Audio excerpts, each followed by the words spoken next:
Hello everyone, I'm here to accompany you today. The purpose of this video is to help you fall asleep soundly.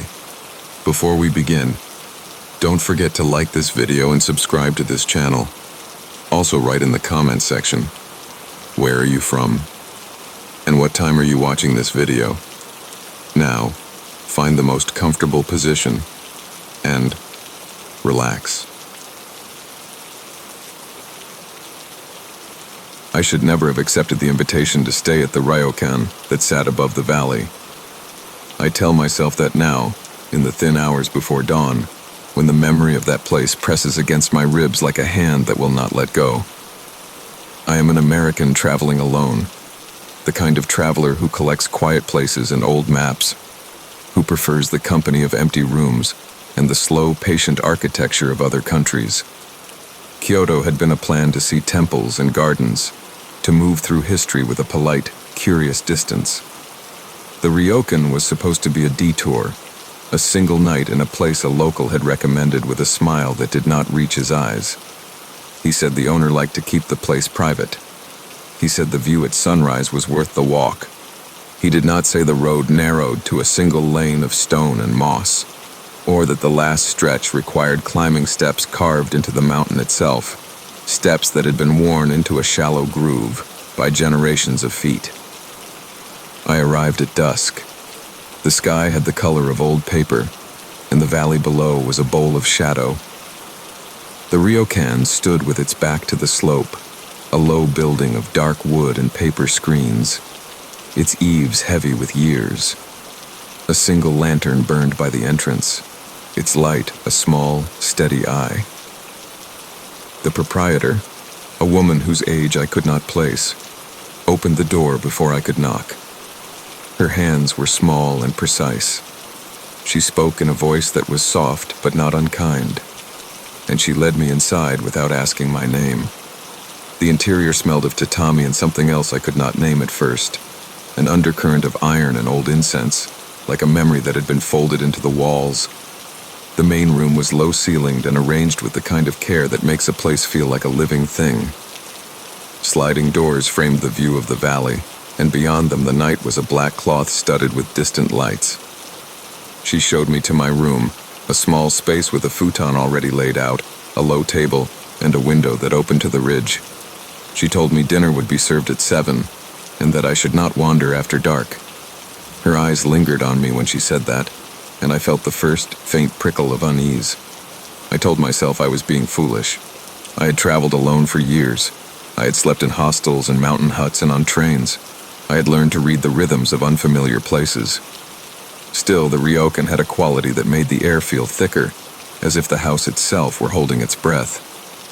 I unpacked slowly, listening to the house settle around me. The floorboards shifted under my weight, in a way that suggested the building remembered every footstep it had ever borne. The paper screens were thin enough that I could see the silhouette of the moon moving across the valley, a pale coin sliding behind the ridge. Dinner was served in the communal room. The other guests were few, an older couple who spoke in low, careful tones, a man who kept to himself and ate with a kind of mechanical politeness, and a young woman who smiled too brightly and whose eyes darted to the windows as if she expected someone to appear there. The proprietor moved between us with the practiced grace of someone who had fed strangers for decades. The meal was simple and precise. Rice, pickled vegetables, a broth that tasted of sea and smoke. Conversation was polite and thin. When I asked about the area, the proprietor said little. She told me the ryokan had been in her family for generations, that the ridge had always been a place people came to when they needed to be alone. She said that some people came to remember, others to forget. Her hands folded in her lap as she said it, and for a moment I thought I saw something like sorrow pass over her face. After dinner, the other guests retreated to their rooms. The man who had kept to himself left early, and the young woman lingered by the window, watching the valley as if she could coax something out of the dark. I walked the corridor, my bare feet finding the worn path in the wood. The house was quiet in a way that felt deliberate, as if silence had been cultivated like a garden. I opened my window and leaned out. The air was cold and smelled of wet stone. Far below, the river moved like a thought, and the lights of the village were scattered like a handful of coins. I woke in the middle of the night with the sensation of being watched. It was not a sudden, sharp fear. It was a slow, accumulating pressure, like the way a room grows colder when a door is left open. I lay very still and tried to listen. The house was not silent. There were small movements, the settling of beams, the whisper of paper as the screen shifted with the night breeze. But there was something else, a pattern of motion that did not belong to the house. It was the sound of footsteps, measured and patient, moving along the outer path that circled the ryokan. They were not hurried, they were deliberate, as if someone were pacing the edge of the property, keeping time with their own breath. I told myself to stay calm. I told myself that the footsteps could be the proprietor checking on the guests, or the wind moving through the trees. I told myself 1,000 rational things, but the footsteps continued, and with each pass they seemed to come closer to my window. I could feel the air change, as if the night itself had leaned in to listen. When the footsteps paused directly below my room, I felt the floor respond, a faint vibration that traveled up through the futon and into my bones. The pause lasted long enough for me to imagine a face looking up at my window, long enough for me to imagine eyes catching the moonlight. I rose and moved to the window. The paper screen resisted my hand with the soft friction of old rice paper. I slid it aside and peered into the night. The ridge was a black silhouette, and the path below was a darker line against the slope. There was no one there. The lantern by the entrance burned steadily, and the trees stood like patient sentinels. I told myself I had imagined the footsteps. I told myself that the house had a way of making small noises sound like something larger. I closed the window and lay back down, but sleep would not come. My mind kept returning to the pause beneath my room, to the way the floor had trembled as if someone had pressed their palm against it. At some point, I must have drifted into a shallow sleep, because I woke to the sensation of being moved. The futon was not where I had left it. I sat up and found myself on the floor, the futon folded and pushed aside as if someone had taken care to make space. The window was open. The air smelled of rain, though the night had been dry when I fell asleep. My heart hammered in my chest, not from fear, but from the effort of trying to understand. I stood and walked to the window. The path below was slick with a sheen that caught the lantern light. There were footprints in the mud, small and narrow, leading away from the ryokan and down the ridge toward the trees. I followed the footprints with my eyes until they disappeared into the dark. They were not the footprints of the proprietor, whose shoes were heavy and broad. These were the prints of someone who had moved lightly, as if trying not to disturb the world. I felt a coldness that had nothing to do with the air. I dressed and slipped out into the corridor. The house was empty. The other rooms were dark. The proprietor's door was closed, but I could see the faint outline of her silhouette through the paper. She did not answer when I knocked. I pressed my ear to the door and heard the steady rhythm of her breathing, slow and even. I wanted to wake her, to tell her about the footprints, but something in me held back. Perhaps it was the way the house seemed to be watching me, or the way the night had rearranged itself around a secret I had not yet been invited to know. I stepped outside. The air was colder than it had been an hour before. The path down the ridge was slick and treacherous, and the lantern light made the wet stones shine like teeth. I followed the footprints, moving carefully so as not to lose them. They led into the trees, where the canopy closed overhead and the world narrowed to the beam of my flashlight. The forest smelled of damp leaves and the faint metallic tang that had been in the ryokan. The footprints continued, sometimes close together, sometimes spaced as if the walker had paused to listen. Once the prints circled a small clearing and then continued on, as if the person had been searching for something and had not found it. I walked until my legs burned and my breath came in short, hot bursts. The path became less defined, and the footprints faded into a pattern of disturbed leaves. I stopped and listened. The forest was not silent. There was the distant, steady sound of the river and the occasional rustle of small animals. But beneath those ordinary noises, there was a rhythm that did not belong. A slow, deliberate scraping, like someone dragging a hand along the bark of the trees.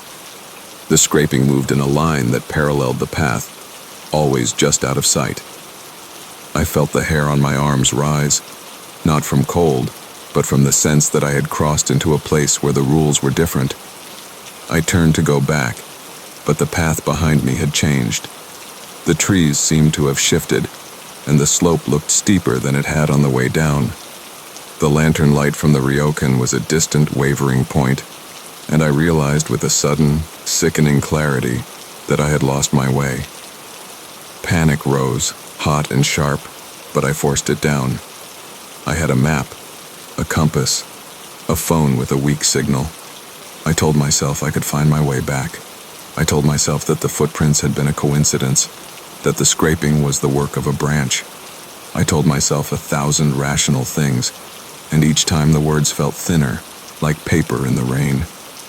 I walked in what I thought was the direction of the ryokan, but the forest resisted me.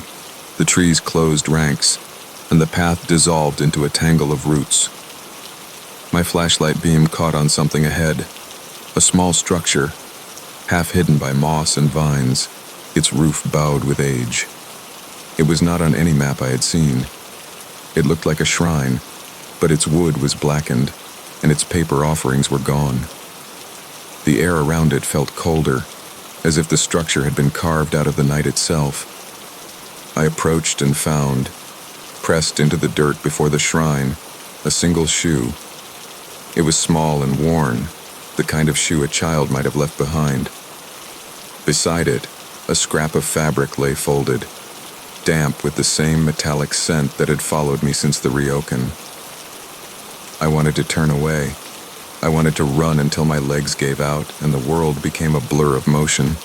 Instead, I sat on a fallen log and tried to breathe. The forest seemed to lean in, listening. I thought of the proprietor's warning not to wander after dark. I thought of the footprints that had led me here. I thought of the way the house had held its breath. I felt, with a clarity that made my stomach drop, that I had been invited to witness something that had been waiting for me. I do not remember how long I sat there. Time in that place lost its shape. When I finally stood, the sky was paling at the edges, and the first thin light of dawn was seeping through the trees. I found the path back by following the slope of the land rather than the broken trail. The ryokan appeared as if it had been waiting for me, its lantern extinguished, its windows dark. The proprietor opened the door before I reached the steps. Her face was pale in the morning light, and her hands trembled when she took my arm. She did not ask where I had been. She only led me inside and sat me at the low table. Her eyes were wet. She told me, in a voice that had the weight of confession, that the ridge had always been a place where people came to leave things behind. She said that sometimes what was left behind did not stay where it was placed. She said that the house had rules, and that those who broke them did not always return. She said that she had been waiting for me to understand, and that now I did. I left that day with my pack on my back, and the memory of the shoe in my mind. The proprietor watched me go from the doorway, her silhouette framed by the paper screen. She did not call after me. The path down the mountain was steep and long, and the valley opened like a mouth. I walked until the trees thinned and the village lights returned. I slept that night in a cheap guest house in the town below, but sleep did not come easily. When I closed my eyes, I saw the small shoe, the scrap of fabric, the way the footprints had led me into the dark. I am home now, and the world has the ordinary, reassuring hum of daily life. I tell myself that the ridge was a place of superstition, that the proprietor's words were the kind of story people tell to keep strangers from wandering into danger. But sometimes, in the quiet hours, I feel the floor beneath me respond, as if someone has pressed their palm against it. Sometimes I wake with the taste of iron in my mouth and the memory of damp leaves under my hands. I have not returned to the ryokan, and I do not plan to. I am alive, but I am not the same. The night on the ridge left a mark that will not fade. If you ever find yourself invited to a place that asks you to be alone, Be wary of the kindness that hides its rules. Do not follow footprints into the trees. Do not assume that a house that holds its breath is empty. There are places where the past is not content to stay where it belongs. If you value your sleep, if you value the steady, ordinary rhythm of your life, heed this warning and walk away. I have spent 20 years working as a timber cruiser for the Forestry Service, walking grid lines in the most remote corners of the Pacific Northwest. But there is a valley in the shadow of the Cascade Range that I have erased from every map in my possession. A timber cruiser's job is solitary and technical. We walk miles into the deep brush, measuring the height and diameter of trees, assessing the health of the stand, and estimating the board feet of lumber for potential harvest. It is a job that requires you to read the forest like a book. You learn the language of the bark, the pitch of the slope, and the texture of the soil. You learn to spot the signs of disease, the beetle kill, the root rot, the wind throw. But nothing in my training manuals, nothing in the botany textbooks, prepared me for the biology of Sector 44. Sector 44 was a blind spot. In the satellite imagery we used to plan our routes, this specific valley always appeared blurred, a smear of digital green that the analysts attributed to atmospheric interference or cloud cover. My supervisor, a man who saw the woods only as dollar signs, sent me in to ground truth the area. He wanted to know if the old-growth cedar rumored to be down there was viable for a high-value contract. I hiked in on a Tuesday in late September. The weather was turning. The air had that crisp, biting edge that signals the coming snow, and the light was gold and thin. The hike took 6 hours of bushwhacking through dense rhododendron hills and sliding down scree slopes. When I finally breached the ridge and looked down into the valley, the first thing I noticed was the color. The forest down there wasn't green. It was a pale, sickly gray. The trees were massive, their trunks rising like pillars of ash, their canopies weaving together so tightly that they formed a solid roof, blocking out the sky entirely. I descended into the bowl. As I crossed the tree line, the silence hit me. In a healthy forest, there is never true silence. There is the chatter of squirrels, the call of jays, the hum of insects, the rustle of small things in the undergrowth. But here, the silence was absolute. It was a vacuum. My boots sinking into the thick carpet of pine needles made a sound that seemed deafeningly loud. I checked my GPS. The screen was frozen, the arrow spinning lazily in circles. I checked my compass. The needle was dead, pointing resolutely southeast, ignoring the magnetic north. I was flying blind. I started my transect, marking my path with biodegradable flagging tape. I approached the first tree to take a measurement. It was a giant, at least 10 feet in diameter. The bark was smooth and gray, resembling the skin of a shark more than wood. I pressed my diameter tape against the trunk. The bark was warm. It wasn't the warmth of sun-soaked wood. It was the radiant heat of a living metabolic organism. I pulled my hand back, startled. I touched it again. It felt like touching the flank of a sleeping horse. Beneath the smooth gray surface, I could feel a low, slow vibration. A pulse. I stepped back, wiping my hand on my pants. I muttered to myself that it was just sap pressure or hydraulic lift, the sound of my own voice startling me in the quiet. I moved deeper into the grove. The air grew heavy and humid, smelling of copper and overripe musk, like a butcher shop left in the sun. About a mile in, I found the campsite. It was an old-style canvas tent, the A-frame kind, pitched in a small clearing between 3 massive gray trees. A fire ring of stone sat in front of it, filled with cold ash. A backpack was leaned against a log. I called out, identifying myself as Forest Service, asking if anyone was there. Silence. The trees seemed to lean in, absorbing my shout. I walked toward the camp. I needed to check for permits to see if the camper was okay. As I got closer, the details began to blur. I reached for the backpack. It looked like a standard green Kelty pack. But when my fingers grazed the fabric, the texture was wrong. It wasn't nylon. It was rough and fibrous.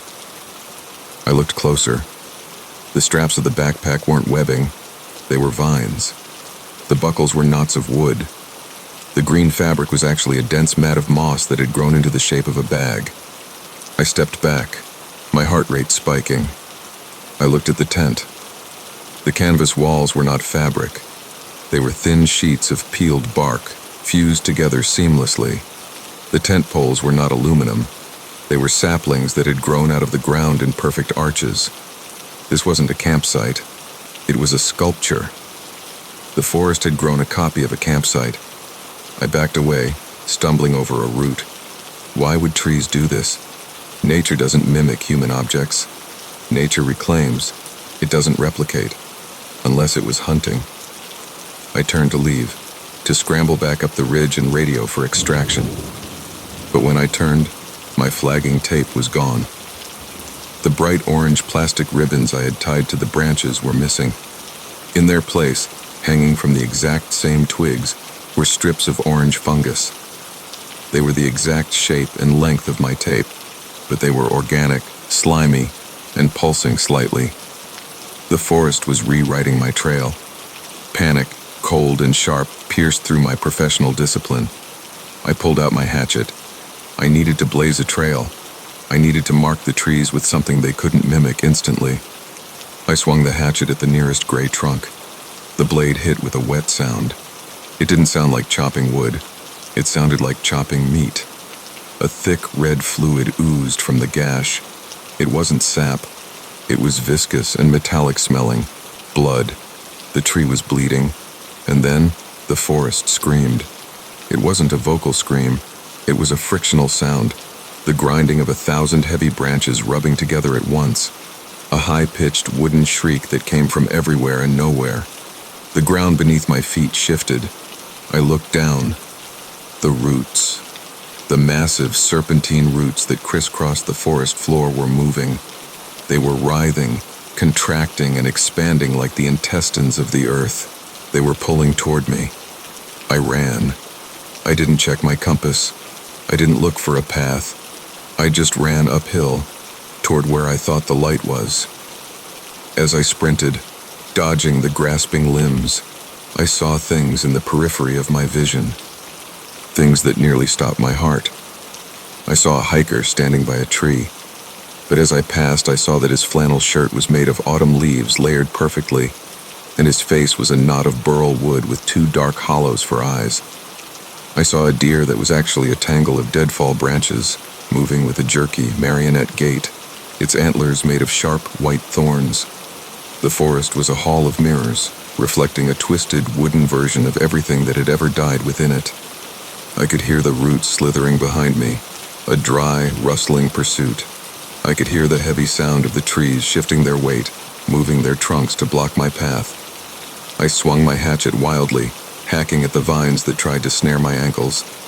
Every cut brought more red sap, more shrieking, grinding noises. My lungs were burning.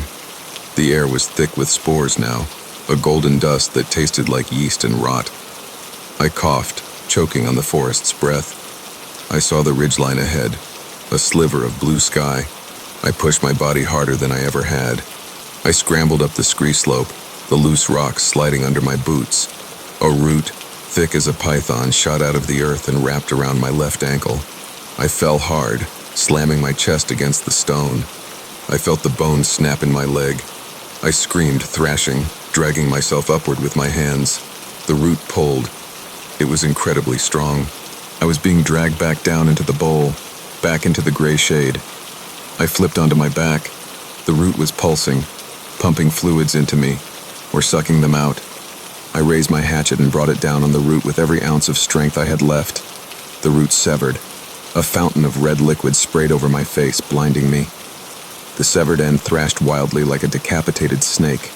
I crawled on 3 limbs, dragging my broken leg, until I crested the ridge and collapsed into the sunlight of the real world. I lay there for an hour, terrified that the tree line would creep up the mountain after me. But it didn't. The gray trees stood silent, watching from the shadows. I was airlifted out 6 hours later. I told them I fell. I told them a bear mauled my leg. The doctors were confused by the infection in the wound.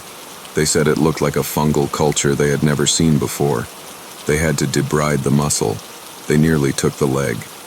I retired from the forestry service. I live in the desert now in Nevada. I have a yard full of gravel and cactus. Nothing that sheds leaves. Nothing with bark. But the infection never really left. Sometimes in the morning when I cough, I taste that sweet copper musk. And when I trim my fingernails, I have to be careful. Because underneath the keratin, the nail bed isn't pink anymore. It's gray. And sometimes if I let them grow too long, they don't look like nails. They look like wood chips. I am petrified that one day I will simply stop moving. That I will root myself to the floor of my kitchen, my skin hardening into bark, my blood turning to sap, waiting for a hiker to come along so I can grow a copy of him. If you are hiking in the deep woods, and you find a clearing where the silence is too heavy, if you see a piece of gear left behind that looks slightly wrong, slightly fuzzy, do not touch it. Do not speak. Turn around. Walk softly. And pray that the forest hasn't already memorized your shape, because the trees are lonely and they are always looking to expand the family. I should never have accepted the offer to sleep on the houseboat that rocked between two continents. I say that now with the slow, deliberate cadence of someone who has rehearsed the memory until the edges are dull and the center still aches. I am an American traveling alone, the kind of traveler who follows waterways and old trade routes, who believes that a city's true shape is revealed where land and water argue. Istanbul had been a promise of bridges and layered histories, a place where the past sits like sediment beneath the modern city. The houseboat was supposed to be a detour, a single night moored in a quiet inlet where fishermen mended nets and the lights of the city reflected like coins on the water. The man who offered me the berth did so with a casualness that made the invitation feel like a favor. He said the boat belonged to a friend who kept it for solitude, that it was a good place to sleep if I wanted to hear the city in a different key. He did not say how the water remembers names. I arrived at dusk. The sky had the color of old pewter, and the Bosphorus lay like a dark ribbon between the European and Asian shores. The quay smelled of diesel and fish and the faint, persistent tang of the sea. The houseboat was smaller than I had imagined. A low wooden hull with a narrow deck and a cabin whose windows were fogged with age.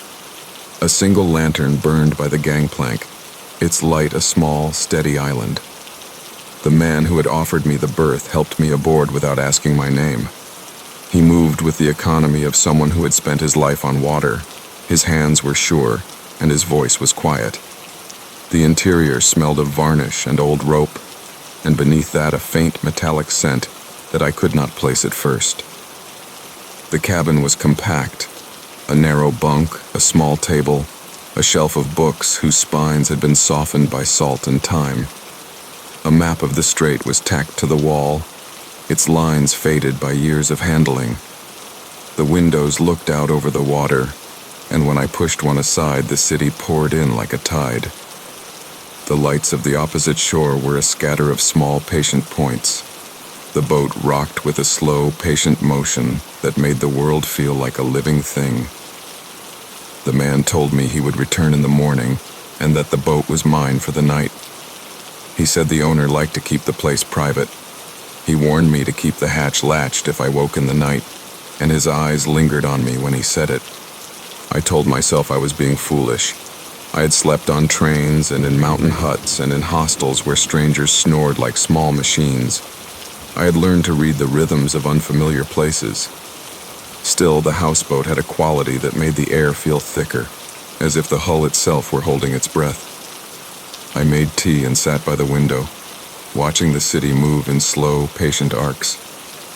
Boats passed like thoughts, and the bridge in the distance held its lights like a promise.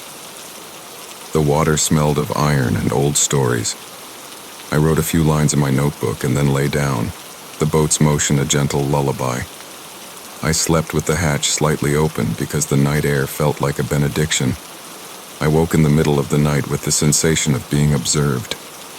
It was not a sudden, sharp fear. It was a slow, accumulating pressure, like the way a room grows colder when a door is left open. I lay very still and tried to listen. The boat was not silent. There were small movements, the settling of wood, the whisper of ropes as the hull shifted with the tide. But there was something else, a pattern of motion that did not belong to the boat. It was the sound of footsteps on the quay, measured and patient, moving along the water's edge in a line that paralleled the boat. They were not hurried. They were deliberate, as if someone were pacing the edge of the harbor, keeping time with their own breath. I told myself to stay calm. I told myself the footsteps could be a fisherman checking his nets, or a neighbor making sure his boat had not drifted. I told myself 1,000 rational things. But the footsteps continued, and with each pass they seemed to come closer to the houseboat. I could feel the hull respond, a faint vibration that traveled up through the planks and into my bones. The pause beneath the boat lasted long enough for me to imagine a face looking up at the window, long enough for me to imagine eyes catching the lantern light. I rose and moved to the hatch. The wood resisted my hand with the soft friction of old varnish. I pushed it aside and peered into the night. The quay was a dark ribbon, and the path along it was a line of shadow and lamplight. A figure stood beneath the nearest lamp, his silhouette thin and precise. He wore a coat that had seen many winters, and his head was bowed. He did not look up when I leaned over the rail. I called down to him in Turkish, and he answered in a voice that was low and careful. He said he had been looking for something he had lost. I asked what, and he said only that some things are not meant to be found by the living. He moved away without another word, and the quay returned to its usual hush. I told myself I had imagined the footsteps. I told myself that the harbor had a way of making small noises sound like something larger. I closed the hatch and lay back down, but sleep would not come. My mind kept returning to the pause beneath the boat, to the way the hull had trembled as if someone had pressed their palm against it. The metallic tang that had been in the cabin seemed stronger now, as if the night had concentrated it. At some point, I must have drifted into a shallow sleep, because I woke to the sensation of being moved. The bunk was not where I had left it. The blanket had been folded and pushed aside as if someone had taken care to make space. The hatch was open wider than I remembered. The air smelled of rain, though the night had been dry when I fell asleep. My heart hammered in my chest, not from fear, but from the effort of trying to understand. I dressed and stepped onto the deck. The quay was empty. The lamps along the water were steady, and the city's lights were a distant scatter. The footsteps had left no trace on the stone. The tide had erased anything that might have been there. I walked the length of the quay, my boots making careful impressions in the damp. The harbor felt like a place that keeps its own counsel. The boats were dark and low, their names painted in letters that had been softened by salt. I followed the line of the shore until the city's noise thinned and the world narrowed to the beam of my flashlight. The air smelled of wet wood and the faint metallic tang that had been in the cabin. The path led me to a small inlet where the water pooled in a shallow basin. At the edge of the basin, something lay half buried in the silt. A shoe, small and worn, its leather cracked and its laces frayed. Beside it, a scrap of fabric lay folded, damp and stained. I wanted to turn away. I wanted to run until my legs gave out and the world became a blur of motion. Instead, I sat on the quay and tried to breathe. The harbor seemed to lean in, listening. I thought of the man's warning to latch the hatch. I thought of the way the bunk had been moved. I thought of the shoe and the scrap of fabric. And I felt, with a clarity that made my stomach drop, that I had been invited to witness something that had been waiting for me. I do not remember how long I sat there. Time on the water loses its shape. The tide moves with a slow, indifferent patience, and the cold makes the edges of thought hard and brittle. When I finally stood, the sky was paling at the edges, and the first thin light of dawn was seeping across the strait.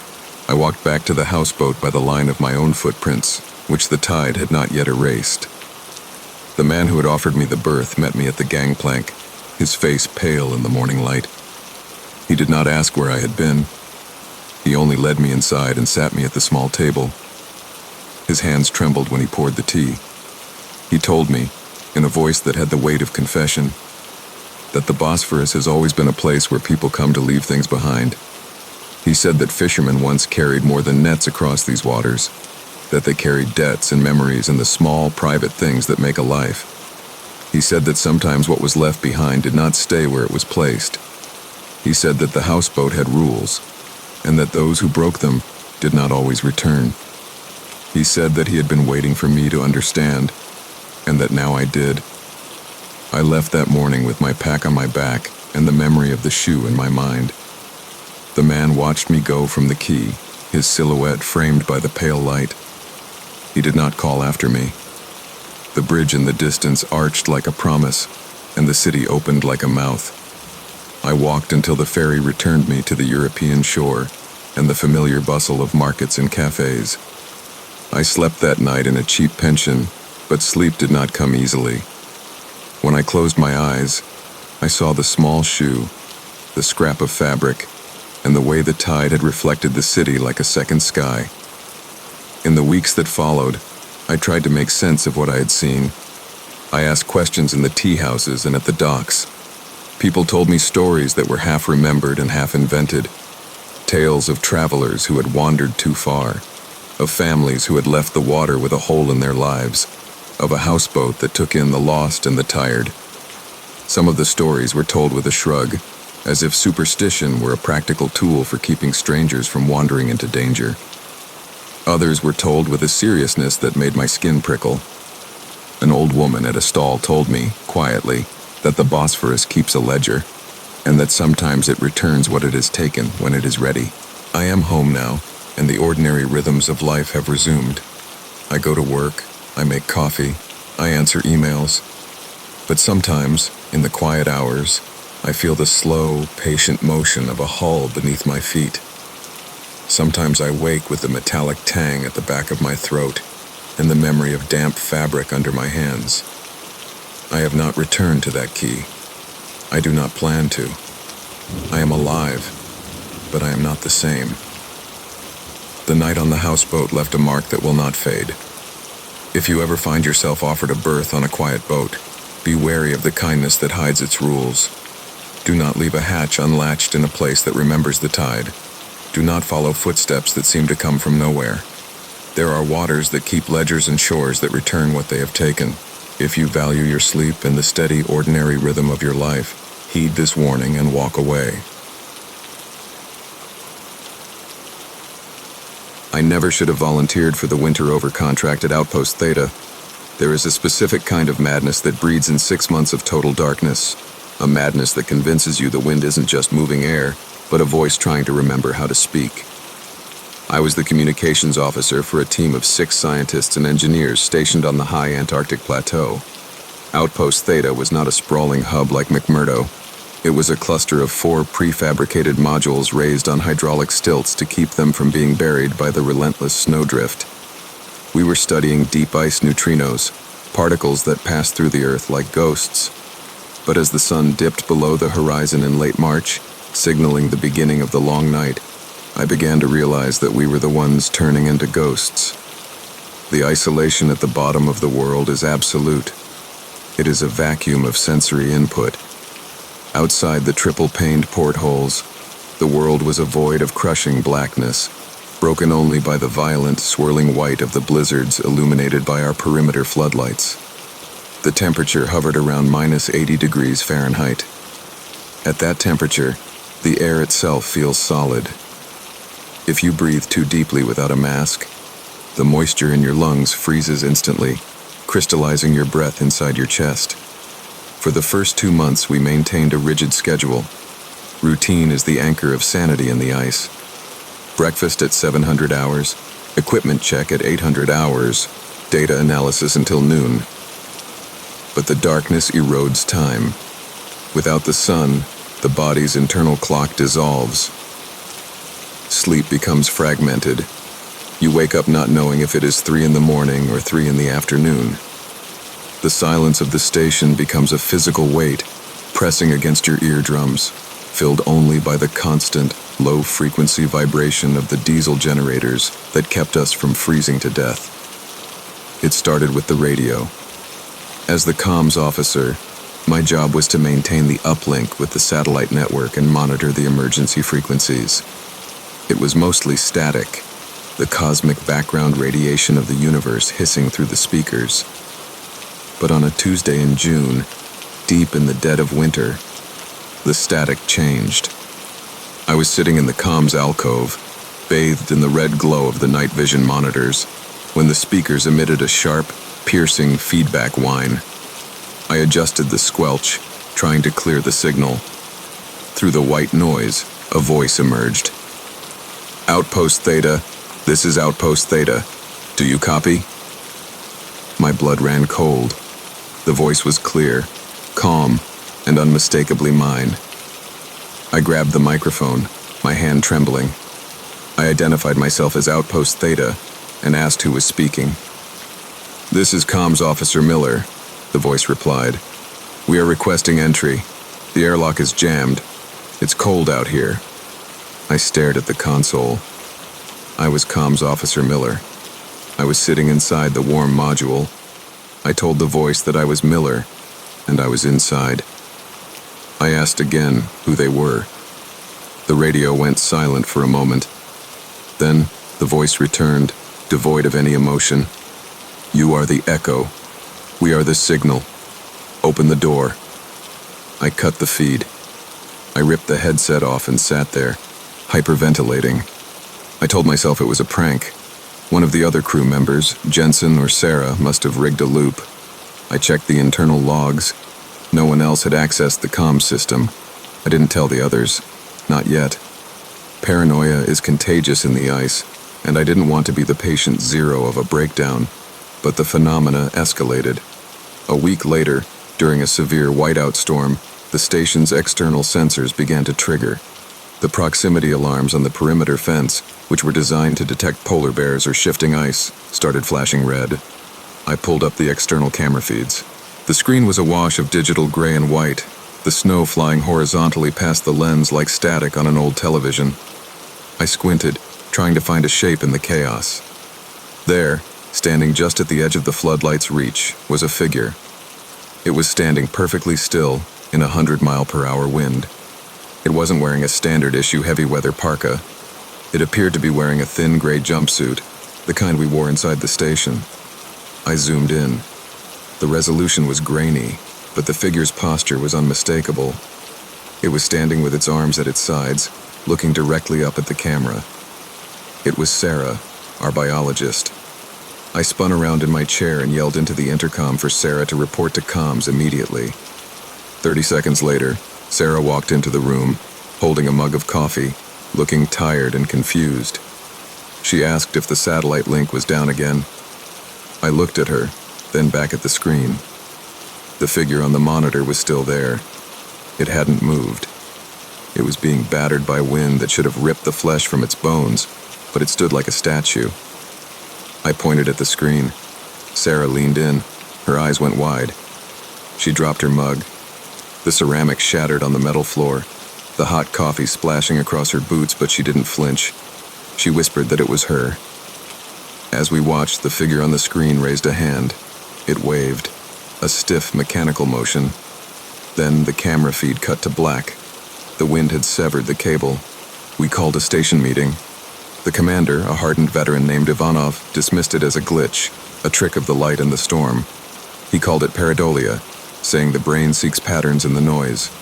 He insisted there was no one outside, but Ivanov was wrong. The next night, the power fluctuated.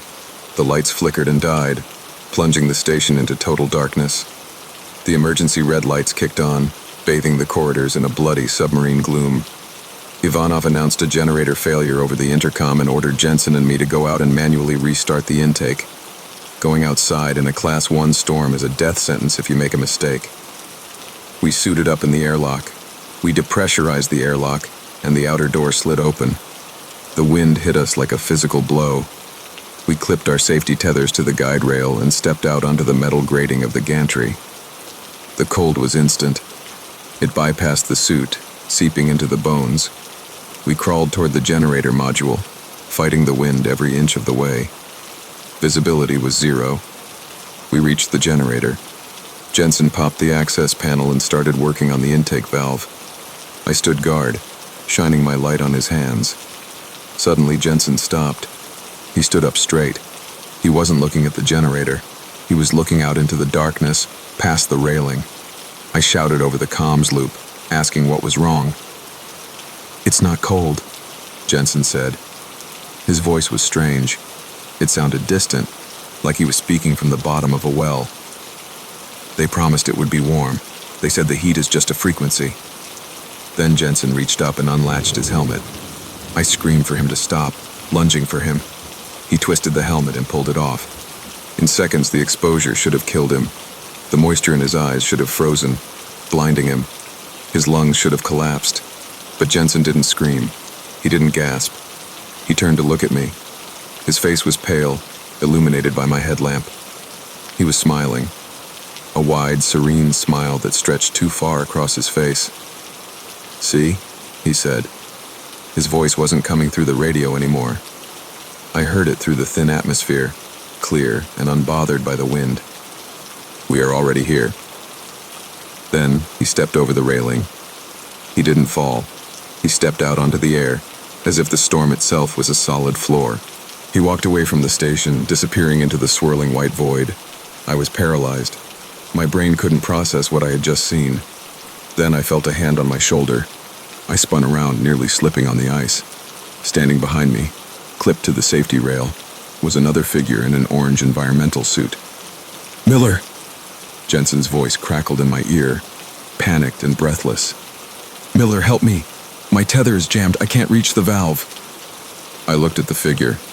It was Jensen. I looked at the void where the other Jensen had walked away. I stammered, asking who had walked away. The real Jensen yelled that he had been stuck there for 5 minutes. I helped him. We cleared the intake. We scrambled back to the airlock, sealing the door behind us. I didn't tell Ivanov about the other Jensen. I didn't tell Jensen. How could I? But the horror wasn't over. It was just moving inside. 2 days later, Sarah went missing. We searched the station. It is a small place. There are no hiding spots. Her quarters were empty. The mess hall was empty. We checked the airlock logs. The airlock had not been cycled. No one had gone out. We found her in the comms room. She was standing in the corner facing the wall. She was wearing her gray jumpsuit. I approached slowly. She didn't turn around. I asked if she was okay. She began to speak, but it wasn't English.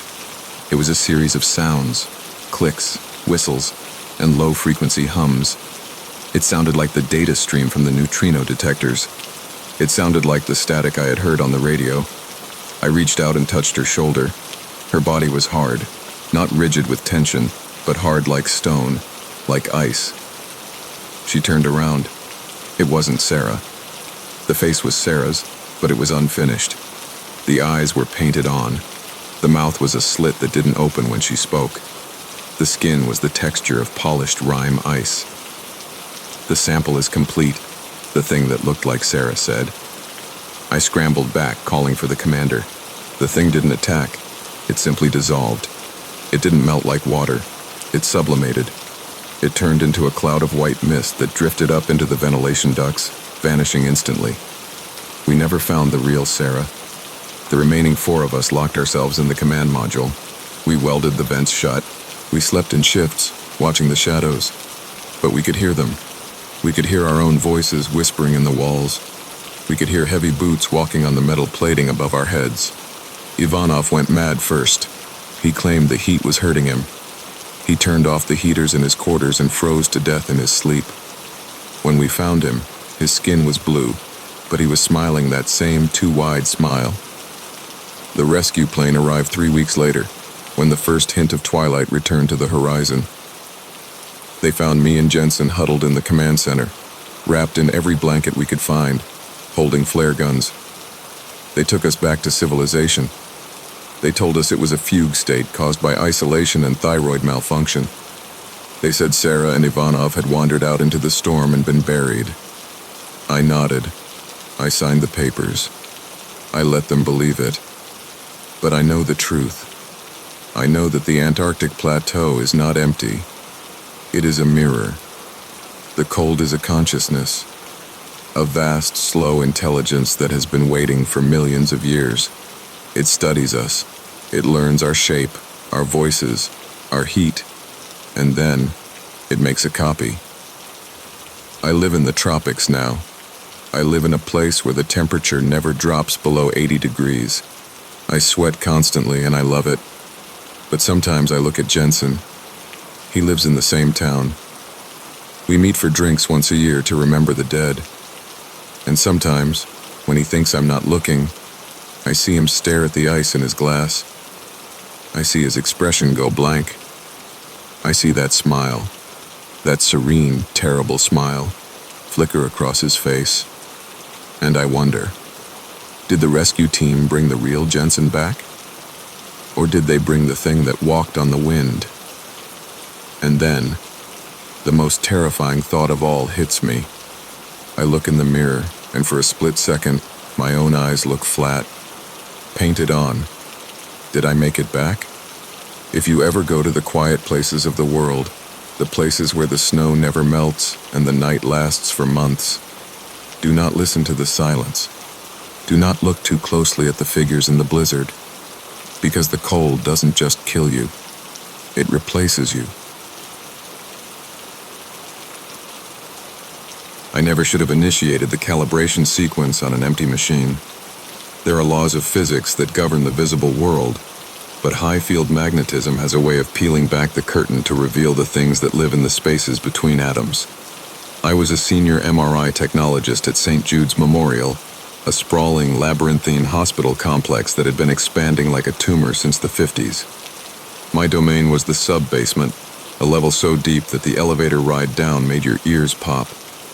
Down there, the air was recycled, scrubbed, and chilled to a constant 60 degrees to keep the equipment happy. It smelled of isopropyl alcohol, floor wax, and the metallic tang of ozone. I worked the ghost shift, midnight to 8 in the morning. Usually it was quiet. The only patients we saw at that hour were the traumas from the ER, the car wrecks, and the strokes. But on quiet nights, my only companion was the machine. The machine was a 3.0 Tesla scanner, a massive donut-shaped cylinder of white plastic and superconducting magnets. It was a beast. When it ran, it didn't just hum, it screamed. The gradient coils, the electromagnets that sliced the image, banged and hammered with a rhythm that vibrated through the floor, through the walls, and into the marrow of your bones. To the uninitiated, it sounds like a construction site. To me, it sounded like the heartbeat of a god. It was a Tuesday, the dead of night. The ER was silent. I had no orders on the board. Protocol dictated that during downtime, I was to run a phantom scan. A phantom is a plastic jug filled with nickel chloride and water, used to calibrate the machine's signal-to-noise ratio. You put the jug in the center of the bore, run a sequence, and ensure the image is uniform. I walked into the scanner room, the heavy copper-shielded door sealing behind me with a pneumatic hiss. The room was dim, lit only by the ambient mood lighting we used to calm claustrophobic patients. The machine sat in the center, dormant, its magnetic field invisible but palpable. You can feel a 3 Tesla field. It tugs at the iron in your blood. It makes the hair on your arms stand up. It erases the credit cards in your pocket if you get too close. I placed the spherical plastic phantom on the table, centered it with the laser crosshairs, and slid the table into the bore. I walked back to the control room, sat behind the leaded glass window, and keyed in the protocol. Sequence, T2 weighted axial.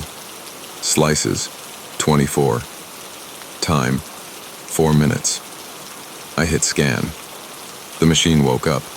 It began with the characteristic chirp of the alignment, followed by the heavy rhythmic thumping of the gradients. It was a fast, aggressive beat. I watched the images populate on the monitor, slice by slice. The first few images were standard.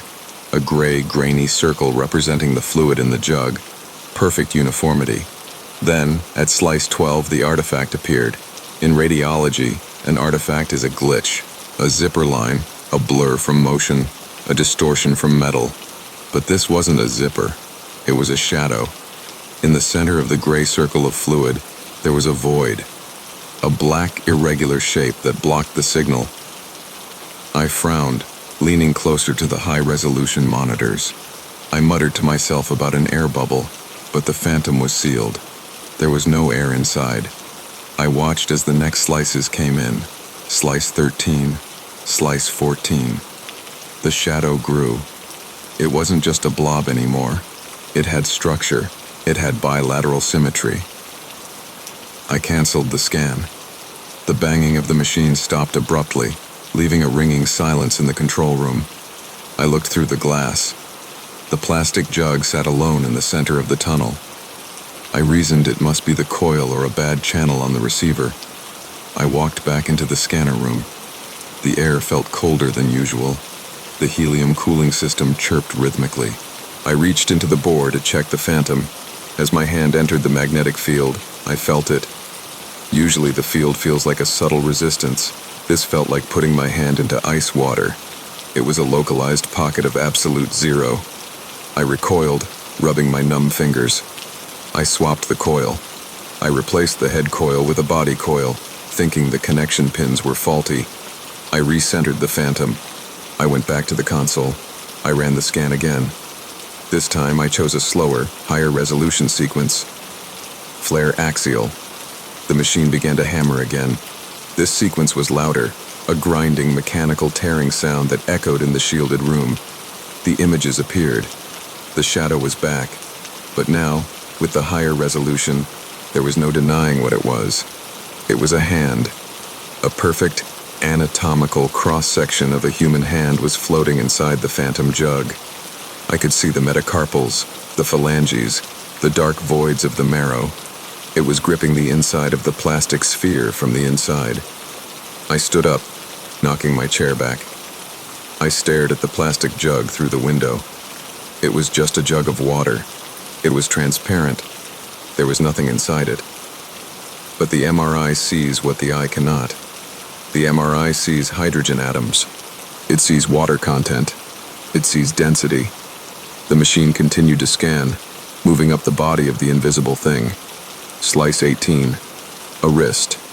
Slice 20, a forearm. Slice 22, an elbow. Something was reaching out of the epicenter of the magnetic field. I reached for the intercom button and commanded the scan to stop, my voice shaking.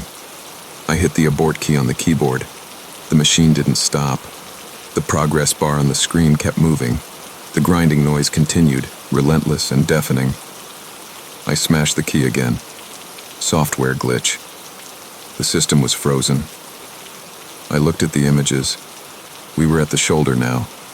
And then, the neck. I had to stop it physically. I had to hit the emergency stop button on the wall inside the room. It cuts the power to the gradients. I opened the heavy copper door. The noise hit me like a physical wave. The acoustic pressure in the room during a scan is over 100 decibels. It vibrated my teeth. I ran toward the wall, keeping my eyes averted from the bore. I didn't want to look. I slammed my palm against the big red E-stop. The banging stopped instantly. The silence that followed was heavy, ringing in my ears. The table motor whirred, sensing the error, and began to slide the patient table out of the bore. I watched the plastic jug emerge. It was vibrating. The water inside the sealed jug was rippling violently, as if something was thrashing around inside it. The plastic walls were bowing out, distending. Then, the intercom crackled. It shouldn't have been possible. The intercom is a one-way system, unless the patient inside presses the call button. There was no patient. There was no hand to press the button, but the static hissed, and a voice came through the speakers in the ceiling of the scanner room. "It is too bright," the voice whispered. It was a wet, gurgling voice, like someone speaking with lungs full of fluid. "Turn off the magnet. It pulls us apart." I backed away, hitting the wall. I screamed, demanding to know who was there. "We are in the grain," the voice gargled. "We are in the spin. Turn it off." The plastic jug exploded. It didn't just crack. It burst outward with explosive force, showering the room in nickel chloride and water. And in the midst of the explosion, for one fraction of a second, I saw it. Standing on the table, where the jug had been, was a figure. It was stripped of skin. It looked like the anatomical diagrams I studied in school. Red muscle, white tendon, glistening blue veins. It was raw biology, exposed and wet. It had no eyes, just the raw orbital muscles staring at me. Then, it dissolved. It didn't fade, it collapsed into liquid, splashing onto the table and mixing with the water from the jug. I scrambled for the door, slipping on the wet floor. I threw myself into the control room and slammed the door, locking it. I looked at the console. The scan had finished before the crash. The final image was up on the screen. It was a face. It was a cross-section of a brain and a face. But the brain wasn't human. The structure was wrong. The gyri and sulci were arranged in spirals, geometric patterns that made my eyes water to look at. And the face was screaming. The jaw was unhinged, open wider than bone should allow. But the worst part was the text overlay on the image. Usually the MRI tags the image with the patient's name and ID. I hadn't entered a name. I had left the field blank, but the machine had filled it in. Patient name, you. Scan date, tomorrow. The machine started up again. I hadn't touched the console. The keyboard was untouched, but inside the room, the gradients began to ramp up. It wasn't running a scan sequence. It was playing a rhythm. It was a slow, deliberate march.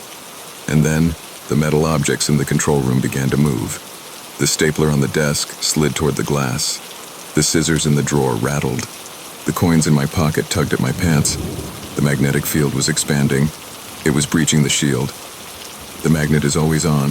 It's a superconductor. But the field is supposed to be contained. It was growing. It was reaching out. I knew what I had to do. There is only one way to kill a magnet. The quench. There is a button encased in glass in the control room. It vents the liquid helium, destroying the superconductivity. It ruins the million-dollar machine instantly. It creates a massive hazard. The expanding helium gas can suffocate everyone in the room if the vent fails. The scissors flew off the desk and slammed against the leaded glass, cracking it. The monitor stand began to bend. I felt the iron in my blood pulling toward the wall. I felt lightheaded, sick. I grabbed the fire extinguisher from the wall and smashed the glass case of the quench button. I slammed the button. It sounded like a cannon going off. The roof of the hospital shook. Outside, a massive plume of white helium gas erupted from the vent stack, looking like smoke. Inside the scanner room, chaos. The vacuum seal broke. The room filled with freezing white fog instantly. The screaming of the magnet died, replaced by the hissing of escaping gas. I passed out from the lack of oxygen or the sheer terror, I don't know which. I was found by the morning crew, unconscious on the floor of the control room. The scanner was dead.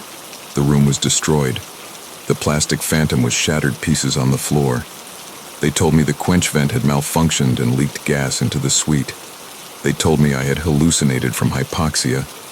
They fired me for destroying a $2 million piece of equipment. I didn't fight it. I was glad to go. But the MRI didn't just take my job. It took my silence. I can't be near magnets anymore. Not just big ones. Any magnet. If I hold a compass, the needle doesn't point north. It spins. It spins wildly, and then it points at me. And I can hear it. When I'm in a quiet room, I can hear the rhythm. It's the sound of my own hydrogen atoms spinning. It's the sound of the code that makes up reality. The MRI is not a camera, it's a doorway. It aligns the atoms of your body so that something else can look through them. And that night, I stared back. And now, I know that my scan is still running. The machine is destroyed, but the sequence is cued in the universe. Patient name, you. Scan date, tomorrow. Every morning, I wake up and check the mirror, terrified that I will see a seam in my skin. Terrified that today is the day the image completes. and I am simply peeled away like a layer of gray noise, revealing the raw red thing underneath. If you ever need an MRI, if you are lying in that tube, listening to the banging and the crashing, keep your eyes closed. Do not look at the mirror they give you to see out. And for God's sake, if the machine stops, but the noise doesn't, don't breathe. It listens to the breathing. I never should have accepted the graveyard shift at the Mojave Air and Spaceport storage yard. There is a unique kind of silence that exists in a desert filled with 3,000 dead airplanes, a silence that feels less like the absence of noise and more like the bated breath of a sleeping giant waiting to wake up. I was a security contractor, one of the sandmen hired to patrol the infinite rows of retired commercial airliners that sat baking in the California sun. To the outside world, it is an aircraft boneyard, a place where aluminum carcasses go to be stripped for parts or chopped into scrap. To the airlines, it is a ledger entry, a place to park assets that are too expensive to fly, but too valuable to destroy. To me, it was a mausoleum. My job was to drive a beat-up Ford pickup along the gravel service roads, shining a spotlight into the hollowed-out engines and checking the fence line for copper thieves. It was a lonely existence. The desert at night is a surreal landscape. The temperature drops 40 degrees as soon as the sun sets, and the wind comes howling off the mountains, whistling through the open flaps and landing gear of the dormant jets. It creates a symphony of moans and shrieks, a metallic choir that sounds like the planes are crying out in their sleep. The rows were organized by size and airline. There was Jumbo Row, a heartbreaking line of 747s with their noses chopped off. Regional Row, filled with commuter jets that looked like discarded toys. And then there was Vector Row. Vector Row was the quarantine zone. It wasn't officially called that, but that is what we called it. It was the section for planes that had been involved in incidents. Not crashes. Crashed planes are evidence. These were planes where people had died mid-flight, or planes that had suffered severe mechanical failures and managed to land, only to be deemed cursed by the flight crews who refused to step foot in them again. It was 200 hours on a Tuesday. The moon was a sliver of bone in a starless sky. I was driving slowly past Vector Row, my tires crunching softly on the hard-packed dirt. I killed the engine to listen. We did this periodically to catch the sound of footsteps or the clinking of tools. The wind was calm that night, which was rare. The boneyard was dead silent. Then I saw a light. It was faint, a weak pulse of blue originating from the cockpit of a Boeing 777-200 parked at the far end of the row. I knew this plane. It had been retired 3 years ago after a cabin depressurization event over the Atlantic that had resulted in severe hypoxia for everyone on board. It had landed safely, but it never flew passengers again. I stared at the cockpit windows. The plane had no batteries. The auxiliary power unit had been removed. The engines were hollow shells. There was no power source capable of generating light. I grabbed my heavy mag light and the master key ring. I stepped out of the truck, the dry desert air sucking the moisture from my skin. I walked toward the massive landing gear, my boots kicking up puffs of dust. The plane loomed over me, a dark mountain of metal blocking out the sky. I climbed the portable stairs that had been left pushed against the forward fuselage door.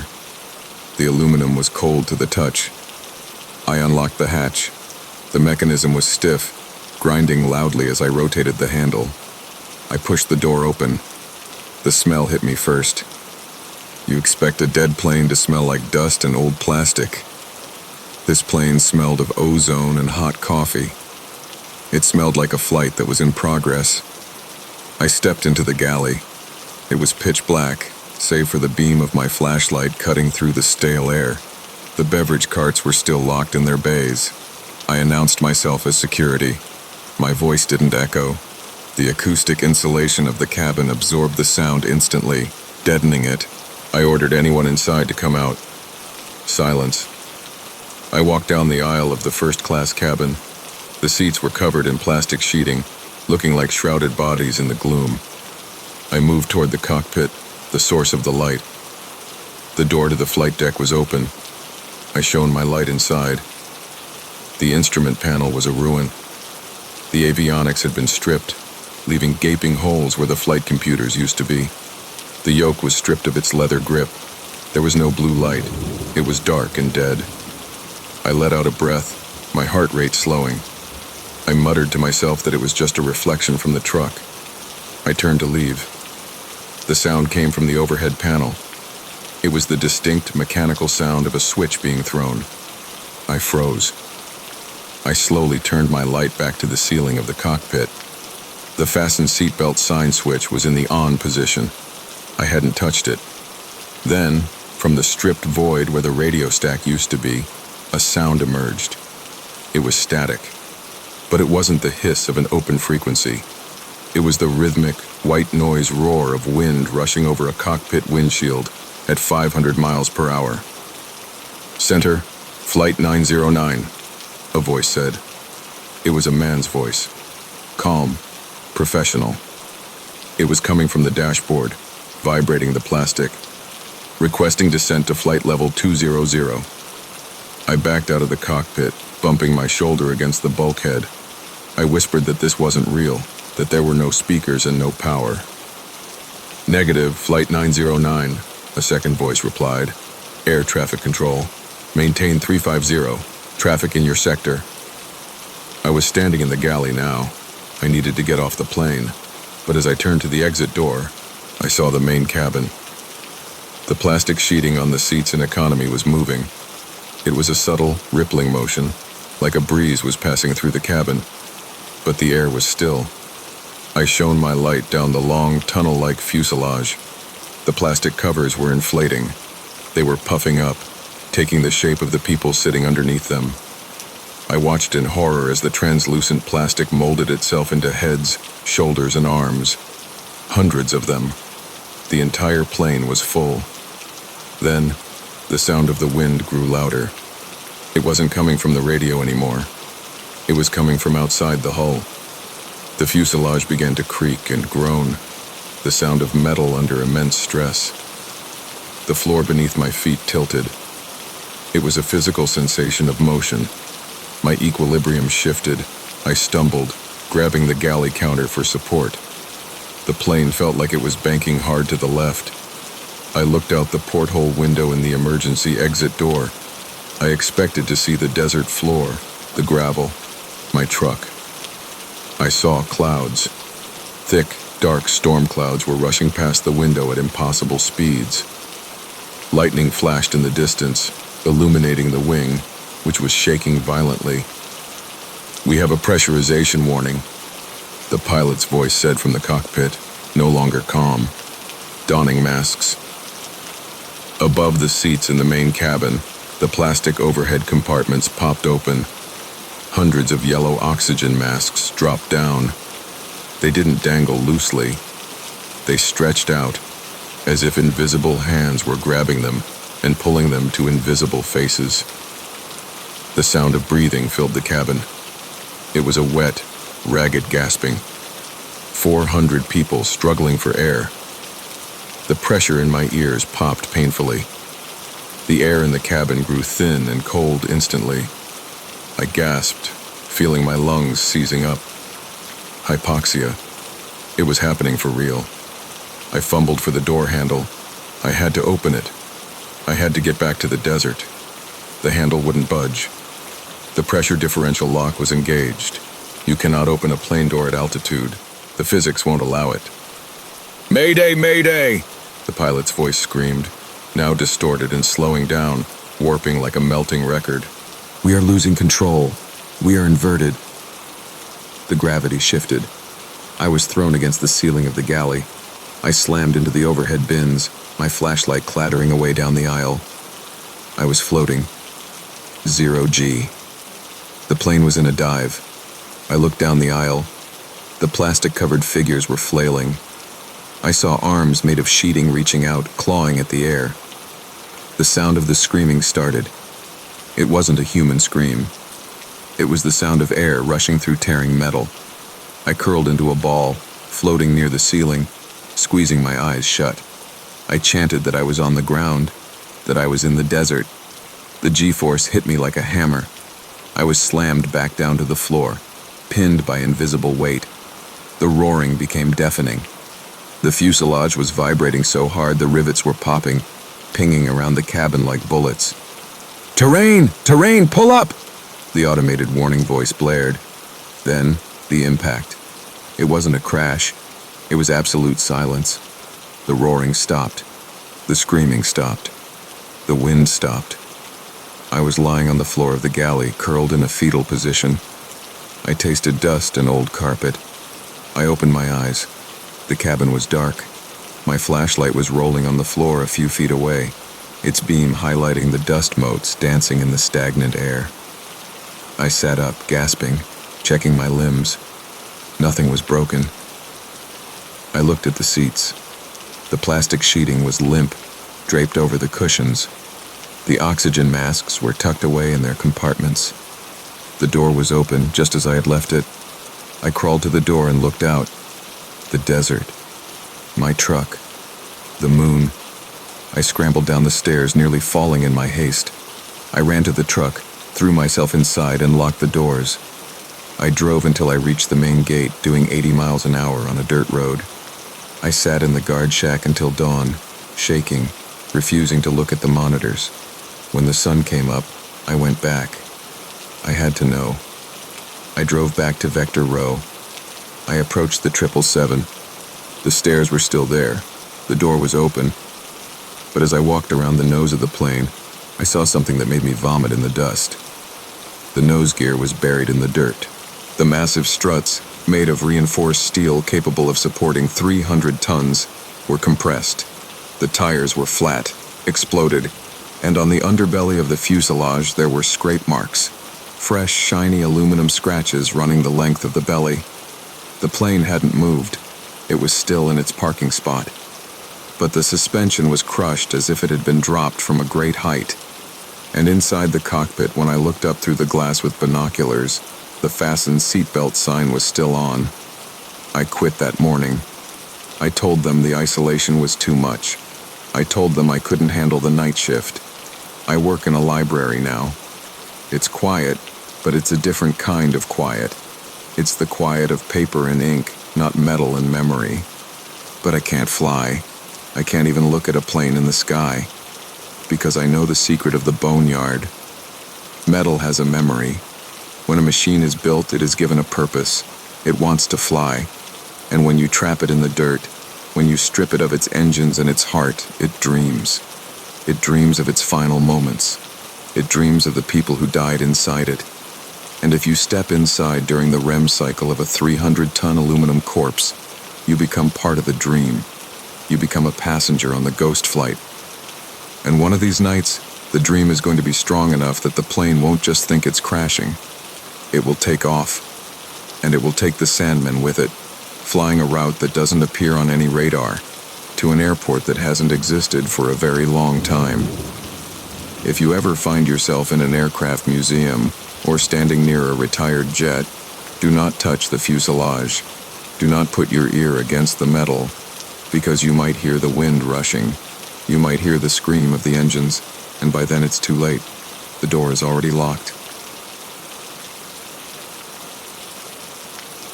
I used to think that death was a binary state, a simple switch that flipped from on to off, extinguishing the light of consciousness forever. That was until I spent 6 months babysitting the frozen residents of the Eternum Life Extension Institute. I was the night technician for the long-term care wing, a euphemism that the corporate brochures used to describe a subterranean vault filled with 150 stainless steel dewars. These weren't coffins. They were vacuum-sealed, double-walled thermos bottles, each standing 8 feet tall, filled with liquid nitrogen and the vitrified remains of the ultra-wealthy. These patients had paid millions for the chance to be woken up in a future where death had been cured. My job was to ensure that future remained a possibility. I monitored the boil-off rates of the nitrogen, checked the vacuum integrity, and ensured the backup generators were primed. The facility was located deep in the Nevada desert, buried inside a hollowed-out mesa to protect it from earthquakes and solar flares. The isolation was part of the security package. Inside, the environment was a masterpiece of sterile dread. The air was scrubbed, chilled to a constant 60 degrees, and smelled of ozone and synthetic lemon cleaner. The lighting was a harsh, clinical blue that made your veins look black under your skin. The silence in the vault was deceptive. You think a room full of dead people would be quiet, but the physics of extreme cold creates a symphony of sounds. The stainless steel expands and contracts with microscopic temperature fluctuations, creating sharp, ringing pops that sound like pistol shots. The liquid nitrogen gurgles and hisses as it vents pressure. The compressors in the mechanical room vibrate the floor with a low, constant hum that works its way into your teeth. It started on the winter solstice, the longest night of the year. I was sitting at the monitoring station, a glass-walled booth that overlooked the rows of silver cylinders. I was reading a book, trying to ignore the oppressive weight of the rock above my head. A yellow warning light flashed on the console. Unit 42. Pressure variance detected. Unit 42 was one of the oldest douars in the facility. It contained the body of a tech mogul who had died in the late 90s. He was a whole-body preservation, suspended upside down in the liquid gas. I grabbed my clipboard and the thermal probe. I walked out onto the catwalk. The air in the vault was colder than the booth, heavy with the invisible vapor of nitrogen. I approached Unit 42. The tank was vibrating. It wasn't the floor vibrating. It was the cylinder itself. I placed my gloved hand against the curved steel. It was buzzing, a high-frequency tremor that made my palm itch. I checked the pressure gauge. It was fluctuating wildly, the needle bouncing between the safe zone and the red danger zone. This usually meant a burp, a pocket of gas trapped in the liquid nitrogen trying to escape. I reached for the manual release valve to vent the excess gas. As I turned the wheel, the sound of the escaping vapor changed pitch. Usually, venting gas sounds like a tire deflating. A simple, white noise hiss. This sounded like a scream. It was a wet, gargling shriek, distorted by the pressure and the freezing temperature. It lasted for 3 seconds, fading as the valve closed. I stepped back, my heart hammering against my ribs. I whispered to myself that it was just physics, just gas passing through a narrow aperture. But the vibration didn't stop. I put my ear against the steel wall of the tank, pulling my beanie up. I heard scratching.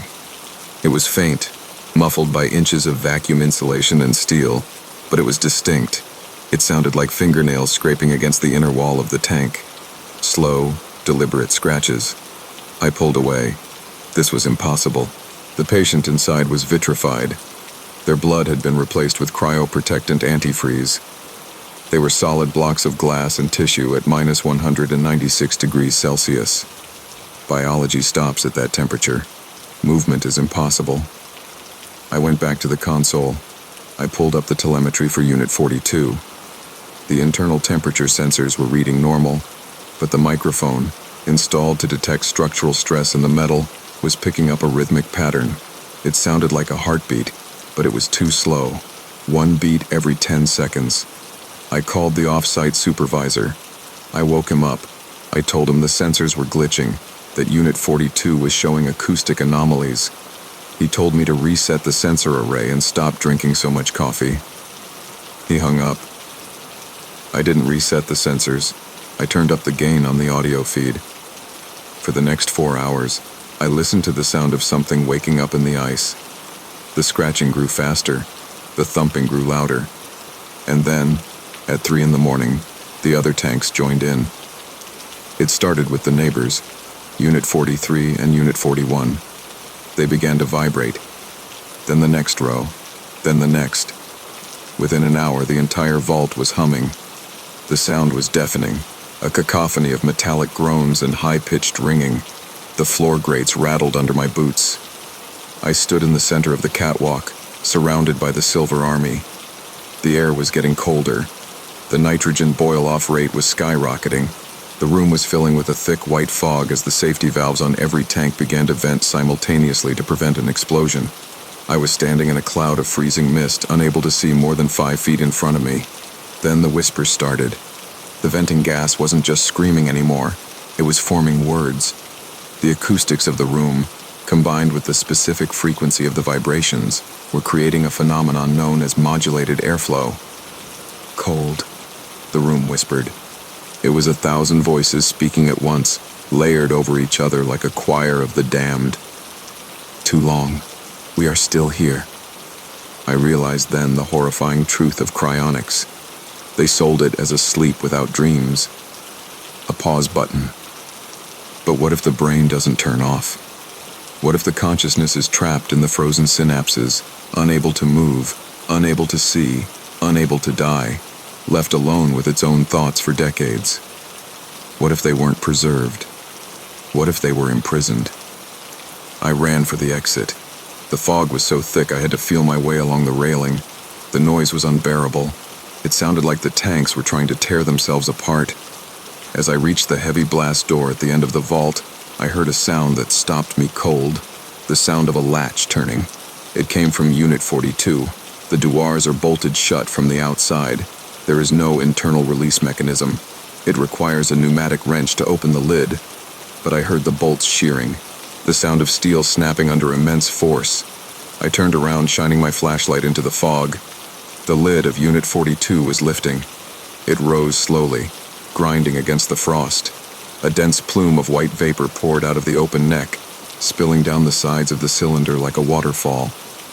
And rising out of that vapor was a hand. It wasn't a flesh-colored hand. It was translucent, crystalline, blue-white. The fingers were fused together by ice. It grasped the rim of the tank, the frozen joints cracking with the sound of breaking glass. Then a head appeared, the face of the tech mogul, but it was distorted. The cryoprotectant had turned his skin into a hard, shiny shell. His eyes were wide open, the corneas white with frost. His mouth was open in a silent scream, the jaw unhinged. He didn't look at me. He looked up at the ceiling, at the rock, at the weight of the earth. Then he shattered. The thermal shock of the warm air hitting his super-cooled body was too much. The vibration of his own movement caused a catastrophic structural failure. In an instant, his head and arm disintegrated into 1,000,000 shards of frozen dust, exploding like a dropped chandelier. The pieces clattered onto the metal floor, sounding like hail, but the movement didn't stop. The dust on the floor began to swirl. The nitrogen fog began to coalesce. It wasn't dissipating. It was gathering. The consciousness that had been trapped in that ice for 30 years wasn't gone just because the body was broken. It was free. The fog formed a shape, a tall, swirling column of cold air that vaguely resembled a human form. It moved toward me. I felt the heat being sucked out of my body. My eyebrows frosted over instantly. The moisture in my eyes began to crystallize. I slammed the blast door shut and spun the locking wheel. I heard a heavy impact against the other side of the door, then scratching.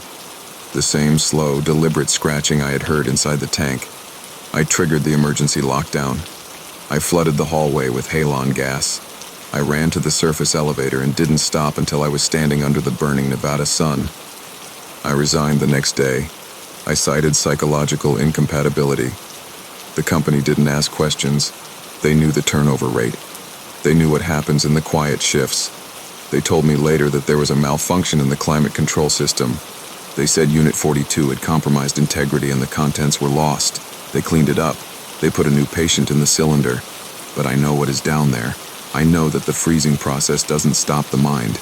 It just slows it down. It traps you in a moment of dying that lasts for centuries. You are aware of the cold. You are aware of the dark.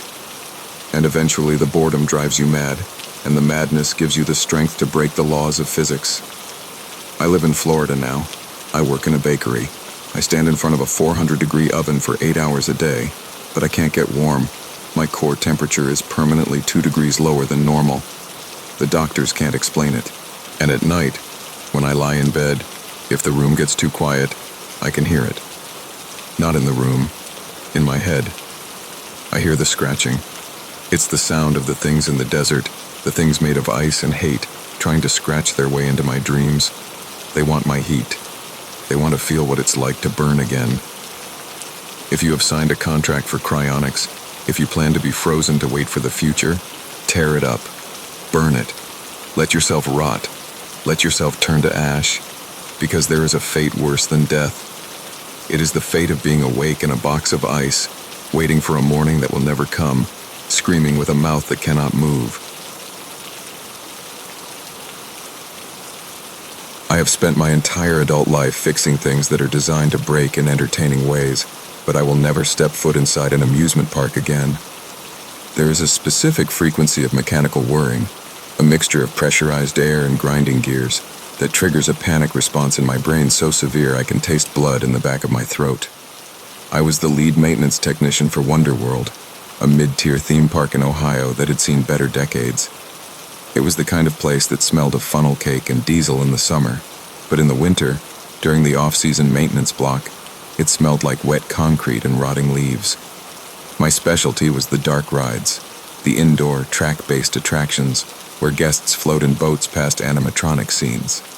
My assignment that January was the Voyage of the River King. It was the oldest attraction in the park, built in 1974. It was a 10-minute boat ride through a magical kingdom populated by 65 pneumatic figures. It was a maintenance nightmare. The humidity in the building caused the cylinders to rust, the latex skin of the characters to mold, and the control systems to glitch. The building that housed the ride was a massive, windowless warehouse. With the work lights on, it looked like a factory floor. But with the work lights off, illuminated only by my headlamp and the weak emergency exit signs, it was a cavernous tomb. The water in the flume was never drained completely.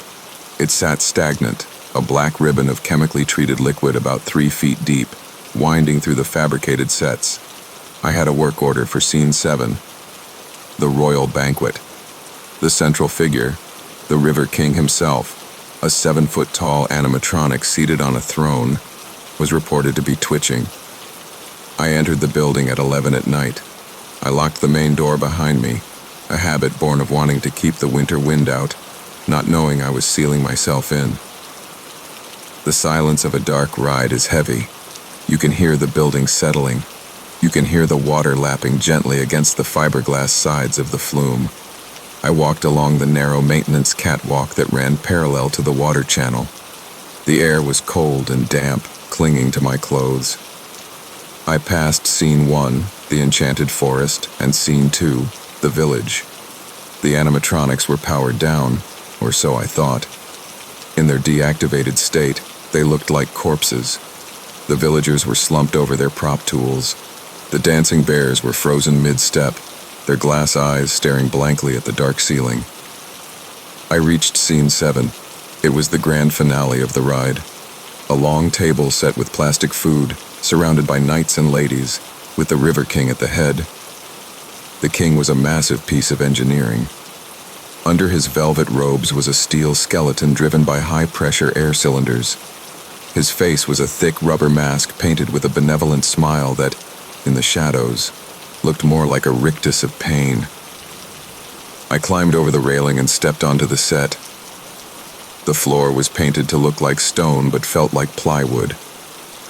I approached the king. I muttered to myself, asking the Highness what was wrong with his nerves.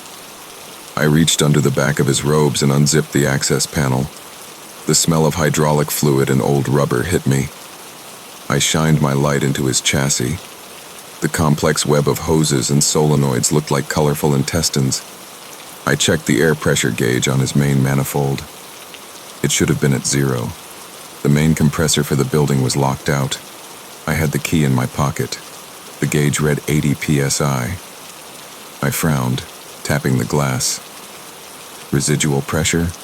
It shouldn't hold that long. There must be a check valve stuck open. I reached for the bleed valve to release the pressure so I could work safely. As my hand touched the brass fitting, the king moved. It wasn't a twitch. His head snapped toward me. The movement was violent, faster than the programming allowed. The servos whined, a high-pitched mosquito sound. His glass eyes, illuminated by the reflection of my headlamp, seemed to lock onto mine. I jumped back, nearly tripping over a plastic goblet. I whispered to myself that it was just a stored kinetic burst. I stepped forward again. I reached for the valve. The sound came from his mouth. It wasn't the hiss of a leaking valve. It was modulated. It sounded like air being forced through a synthetic larynx. I froze. The voice was barely audible, a whisper of escaping air. I looked at the king's face. The rubber lips were not moving, but the jaw mechanism was trembling, vibrating against the stops. The hiss repeated. I backed away to the catwalk. This was impossible. The audio system was digital. The speakers were in the rockwork, not in the figure. And the audio rack was powered down in the control room. I decided to go to the control room and kill the breaker for the entire zone. Maybe there was a stray voltage backfeeding into the system.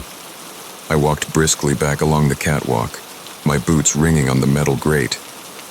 As I passed Scene 5, the Dragon's Cave, I heard a splash. It wasn't a drip. It was the sound of something heavy entering the water.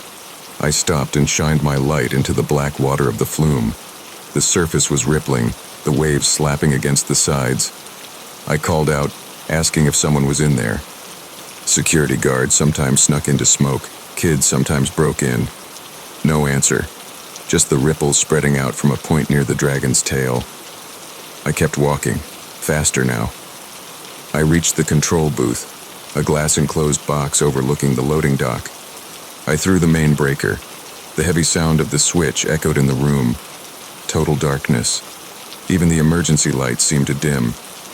I waited for the silence to return, but it didn't. From the depths of the ride, I heard the sound of the chain lift engaging. The chain lift pulls the boats up the first hill. It runs on a massive 480-volt motor. I had just killed the power. It was physically impossible for that motor to turn. But the sound was unmistakable. The heavy steel chain was dragging against the wear strips. And then, the music started. It wasn't the cheery, orchestral score of the River King. It was a distorted, slowed-down drone. It sounded like a calliope playing underwater. The notes were bent, sour, and terrifyingly deep. I looked out the control booth window. A boat was coming out of the tunnel.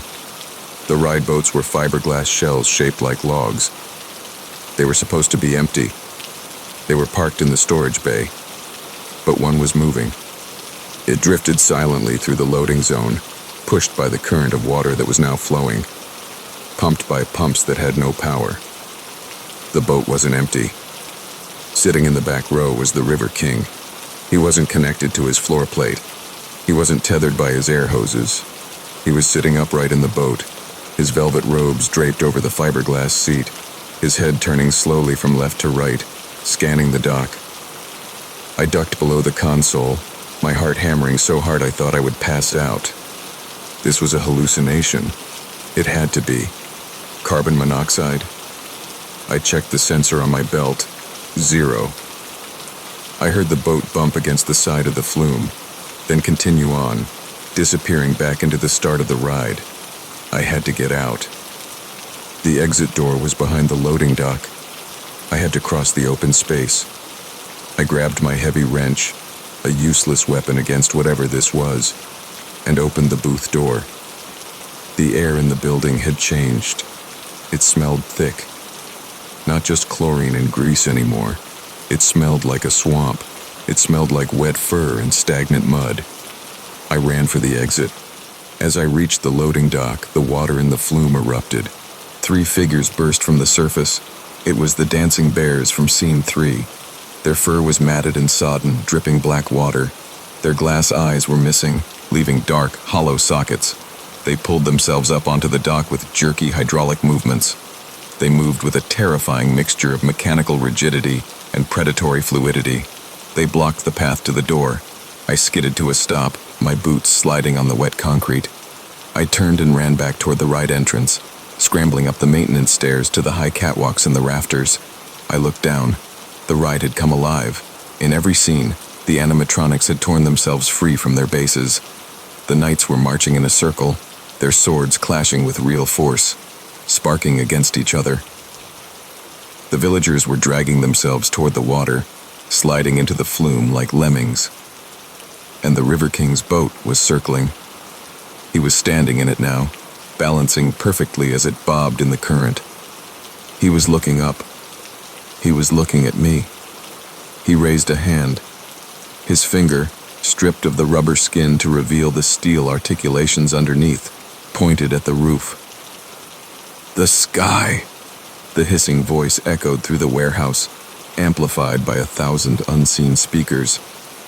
"Give us the sky." The catwalk shook. I looked at the far end of the rafter. The dragon from Scene 5 had climbed the trellis work. It was a massive puppet, 20 feet long. It was crawling along the steel I-beams, upside down, like a lizard. Its jaws were snapping. I ran. I ran along the narrow steel grate, high above the madness.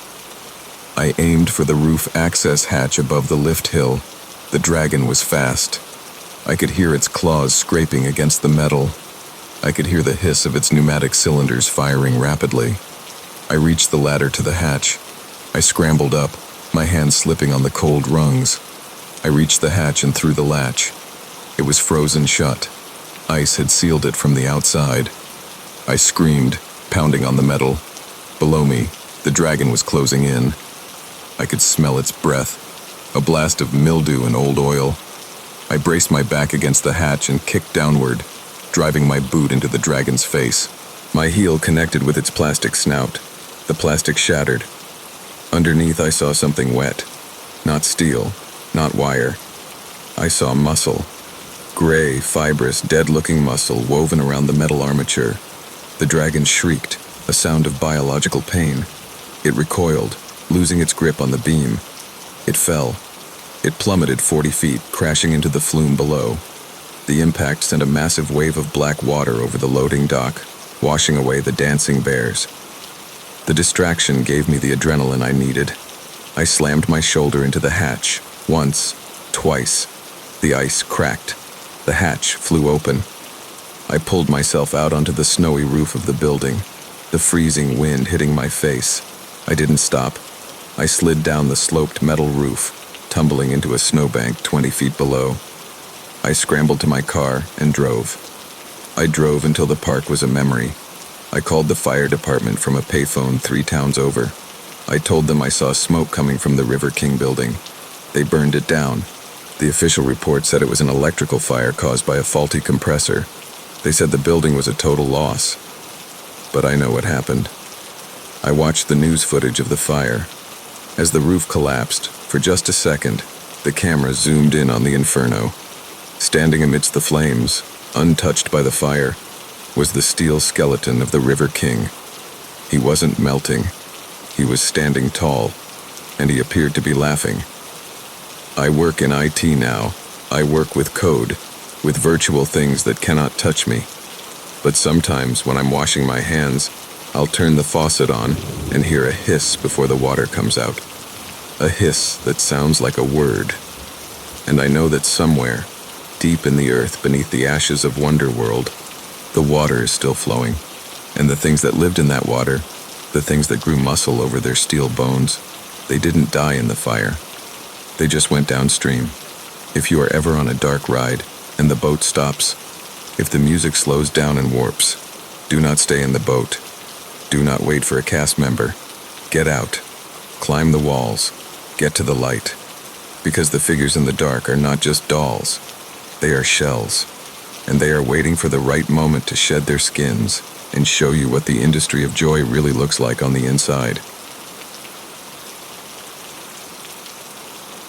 I have been underground for so long that I can no longer remember the specific shade of blue the sky turns right before twilight. But I will never forget the texture of the wet, living rock that tried to digest me 3 miles beneath the surface of the Cumberland Plateau. I was a caver, a spelunker to the layperson, though he hated that term. I belonged to a specialized survey team dedicated to mapping the virgin systems, the caves that no human eyes had ever seen. There is an addiction to the dark that normal people cannot understand. It is the allure of the unknown, the desire to be the first photon of light to strike a calcite formation that has been growing in the dark for 1,000,000 years. But there is a price for entering the veins of the earth, and I paid it in the narrow, crushing passage of Section D. The cave was known as the Weeping Sump. It was a miserable, wet system, filled with cold mud and sharp limestone that tore at your oversuit. I was exploring solo that day, a violation of safety protocol that I justified with arrogance. I was mapping a lead, a draft of air pushing through a pile of breakdown debris that suggested a massive chamber beyond. The passage I found was tight. In caving terms, we call it a flatten out. It was a horizontal crack in the strata, barely 10 inches high and 2 feet wide. To get through, you have to exhale all the air from your lungs, flatten your rib cage, and push yourself forward with your toes, inch by agonizing inch. I entered the squeeze feet first. This is dangerous, but the angle required it.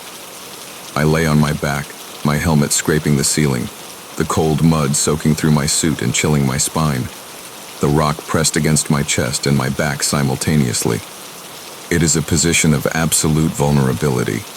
You cannot turn around. You cannot lift your arms. You are a cork in a bottle. The silence in a deep cave is heavy. It has mass.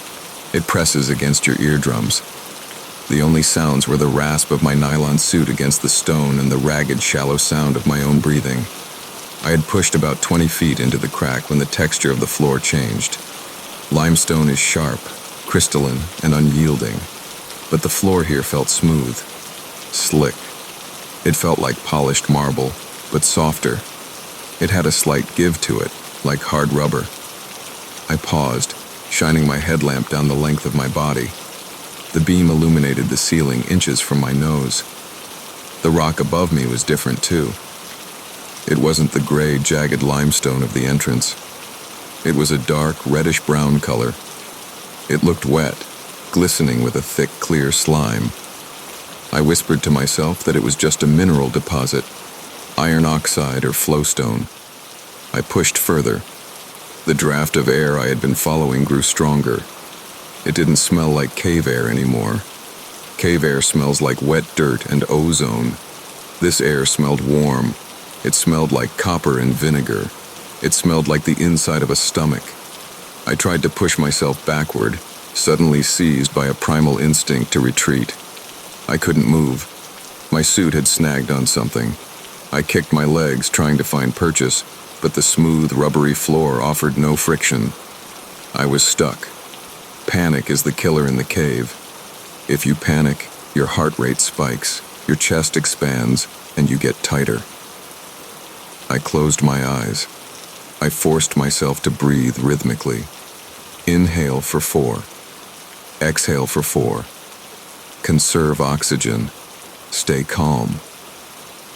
As I lay there, trapped in the dark warmth, I felt a vibration. It started deep in the rock below me. A slow, rhythmic thrumming. It was perfectly regular. It occurred exactly every 6 seconds. I rationalized it as an underground river or a hydraulic hammer in a distant sump. But then the walls moved. It wasn't a collapse. It wasn't a rockfall. The ceiling literally lowered. It descended an inch, pressing harder against my nose, compressing my helmet. Then 6 seconds later, it rose back up. The cave was breathing. I stared at the reddish stone above my eyes. I watched the slime glisten as the surface expanded and contracted. This wasn't a geological formation. This was biological. I was not in a tunnel of rock. I was in a throat. I realized then that the virgin caves we were mapping were not empty spaces. They were the internal anatomy of something colossal, something that had been sleeping beneath the crust for eons, and I had just crawled into its esophagus. The realization shattered my calm. I began to thrash, screaming into the confined space. My voice didn't echo. The soft, fleshy walls absorbed the sound instantly. I screamed to be let out, tearing at the ceiling with my gloved hands. The walls reacted to my struggle. The vibration changed. The slow, rhythmic breathing stopped, replaced by a shuddering spasm. I felt the floor ripple beneath me. A wave of motion started at my feet and rolled upward toward my head. Peristalsis. The cave was trying to swallow me. The wave hit my hips, pushing me deeper into the tunnel. I jammed my hands against the ceiling, trying to break, but the slime was too slippery. I slid forward 2 feet. Then the ceiling clamped down. It wasn't rock anymore. It was muscle. It squeezed my chest, forcing the air out of my lungs in a painful rush. I couldn't inhale. The weight was immense. I saw stars dancing in my vision. My helmet creaked, the plastic shell fracturing under the pressure. I was going to die. I was going to be crushed and digested 3 miles underground, and no one would ever find my body. I would just be another pocket of calcium in the beast's system. The pressure released for a second, the relaxation phase of the swallow. I gasped, sucking in the foul metallic air. I had seconds before the next contraction. I had to hurt it. I couldn't reach my tool belt. I couldn't reach my knife. The only thing I had was the carbide lamp backup system on my helmet, an old-school acetylene burner that I kept for nostalgia. It wasn't lit, but the striker was mounted on the side. I ripped the helmet off my head, an agonizing process that nearly tore my ears off in the tight space. I jammed the helmet between my chest and the ceiling. I reached blindly for the valve on the carbide canister. I opened it fully. Water dripped onto the calcium carbide, producing acetylene gas. I struck the flint. A jet of blue-white flame shot out of the nozzle, directly into the fleshy ceiling of the tunnel. The reaction was instantaneous. The tunnel convulsed. A sound vibrated through the walls, a deep, resonant groan that shook my bones. The ceiling retracted violently, pulling away from the heat. The space opened up, just a few inches, but it was enough. I scrambled backward. I dug my fingers into the soft floor, tearing chunks of fibrous material out, pulling myself toward the entrance of the squeeze. The tunnel shrieked, a high-pitched whistling of air rushing through the passage. The walls began to secrete a thick, stinging fluid. Acid. It burned through my suit, searing my skin. I didn't stop. I kicked and clawed, slithering backward like a desperate worm. The heat from the flame was suffocating, but I kept the helmet jammed in front of me, burning the ceiling every time it tried to close. I reached the transition. I felt the sharp, cold bite of limestone against my boots, the real rock. I threw myself backward, tumbling out of the squeeze and landing in the cold mud of the antechamber. I didn't stop to rest. I scrambled to my feet, abandoning my pack, my survey gear, and my helmet. I ran. I ran through the darkness, guided only by the small backup flashlight around my neck. I navigated the drops and the climbs with a reckless speed that should have killed me. I slipped, fell, broke my wrist, and kept running. I could hear it behind me. The mountain was waking up. The ground was shaking. Deep, booming cracks echoed through the cavern, sounding like the earth's ribs snapping. The air pressure fluctuated wildly, popping my ears. I reached the rope ascent. I clipped my ascender to the line with one hand and hauled myself up the 100-foot shaft, crying with pain and terror. When I finally squeezed through the surface entrance and collapsed onto the forest floor, it was night. The stars were out. The air was cold and clean. I lay there for hours, unable to move, listening to the ground beneath me. It was vibrating, a low, steady vibration. I never went back underground. I burned my gear. I moved to the plains of Kansas, where the bedrock is deep and the horizon is flat. But I know the truth about the Earth. It isn't a planet of stone and iron. It is a shell, a thin layer of crust over a ball of sleeping biology. And sometimes when I'm lying in bed at night, I get a phantom pain in my chest. I feel the pressure of the walls closing in. I smell the copper and the vinegar. And I know that somewhere, deep in the dark veins of the Cumberland Plateau, there is a burn scar on the inside of the world's throat. And the world remembers who put it there. If you are a caver, if you find a passage that feels too smooth, a tunnel that is warm and drafts air that smells like meat, turn around. Do not enter the squeeze, because the earth is hungry, and we are just small enough to swallow whole. I work as a senior algorithm trainer for one of the largest social media platforms in the world. My job is not to look at the content myself, but to teach the AI how to recognize patterns. I teach it to flag violence, hate speech, and copyright infringement. I sit in a glass-walled office in Silicon Valley, drinking expensive coffee, staring at lines of code that represent millions of hours of human video. It is usually boring work. The AI is smart, it learns fast. But 3 months ago, the system started flagging a series of videos that made no sense. The error code was Echo 4. It is an obscure tag used to identify audio anomalies, sounds that do not match the visual data. Usually this means someone replaced the audio track of a cat video with a death metal song. But this was different. The AI was flagging hundreds of videos a day, cooking tutorials, makeup vlogs, clips of puppies playing. Visually, they were innocent, but the audio track contained a hidden layer. I pulled up the raw data.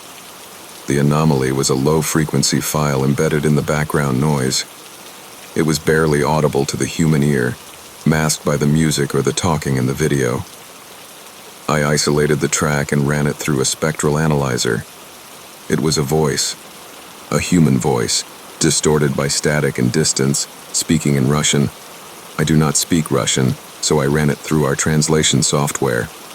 The text that scrolled across my screen made my stomach drop. The heat is rising. The shield is failing. I see him outside. He is knocking. I assumed it was a prank, an internet trend where people hid creepy audio in their videos to mess with the algorithm. I marked it as a false positive and moved on. But the next day, there were 1,000 more flags, and the message had changed. Oxygen is low. The stars are moving wrong. They are not stars. They are eyes. I decided to trace the source.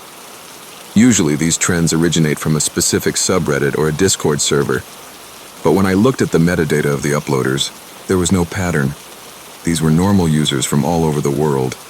A teenager in Ohio, a grandmother in Seoul, a mechanic in Brazil. They had no connection to each other. I contacted the teenager in Ohio, posing as a tech support agent. I asked him about his recent upload, a video of him skateboarding. He had no idea what I was talking about. He said he just filmed it on his phone and uploaded it. He hadn't added any audio. That is when I realized the audio wasn't being added by the users. It was being added by the platform. The code itself was inserting this voice into the videos during the compression process. I went into the server room. It is a cold, loud place, filled with the hum of 1,000 cooling fans. I logged into the core mainframe, looking for the rogue script. I found it buried in a legacy file from the early days of the company. It was a subroutine designed to optimize audio quality, but it had been corrupted. It was acting like an antenna. It wasn't generating the audio. It was receiving it. I traced the signal. It wasn't coming from a hacker. It wasn't coming from a terrestrial source. The IP address was routing through a defunct satellite relay that hadn't been active since the late 60s. I pulled the audio live. I put on my headphones and listened to the raw feed. The static was deafening. But through the white noise, I heard heavy, ragged breathing. I heard the mechanical hiss of an oxygen regulator, and I heard a man crying. He was whispering a name over and over. Yuri, Yuri, why did you leave me? I looked up the history of Soviet space missions. There are conspiracy theories about the lost cosmonauts, pilots who were launched into space before Gagarin, who died in orbit and were erased from the history books by the Soviet government to save face. They say their capsules are still up there drifting in the dark, preserving their bodies in the vacuum. But this wasn't a recording. I looked at the timestamps on the data packets. They were current. The signal was live. I can see the Earth, the voice whispered in my ear. It is so blue, but it is getting farther away. Why is it getting farther away? The trajectory data attached to the signal confirmed it. The source wasn't in orbit. It was drifting away from Earth at a speed of 20,000 miles per hour. It had been drifting for 60 years. It was passing the orbit of Mars. Then, the voice changed tone. The crying stopped. "The window is cracking," he said. "The man outside wants to come in. He says it is warm in the void. He says I don't need the suit." I tried to shut down the subroutine. I tried to cut the connection, but my access was denied. The screen flashed red. A new line of text appeared on my monitor, not in Russian, but in English. "Do not interrupt the transmission. He is listening." My webcam light turned on. On my screen, a window opened, showing my own face, pale and terrified in the fluorescent light of the server room. But behind me, in the reflection of the glass server cabinet, there was someone else. A figure in a bulky orange pressure suit. The helmet visor was smashed inward, and inside the helmet, there was no face, just a skull floating in a cloud of frozen blood. I smashed the server blade. I physically pulled the hard drives out of the rack and threw them on the concrete floor, stomping on them until they were shattered plastic and silicon. The audio cut out. The webcam turned off. The figure in the reflection vanished. I was fired for destruction of corporate property. They threatened to sue me, but they dropped it when they couldn't explain how the corrupted code got there. I don't work in tech anymore. I work in a library, shelving paper books. But I don't go on the internet. I don't watch videos, because I know that the code is still out there. The internet is a web, and it catches things. Sometimes it catches cat videos, and sometimes it acts as a radio for things that are drifting in the deep dark, things that have been screaming for 60 years, waiting for someone to finally pick up the phone. The lost cosmonaut is still up there. He is drifting past Jupiter now, and he isn't alone anymore. He let the man outside come in.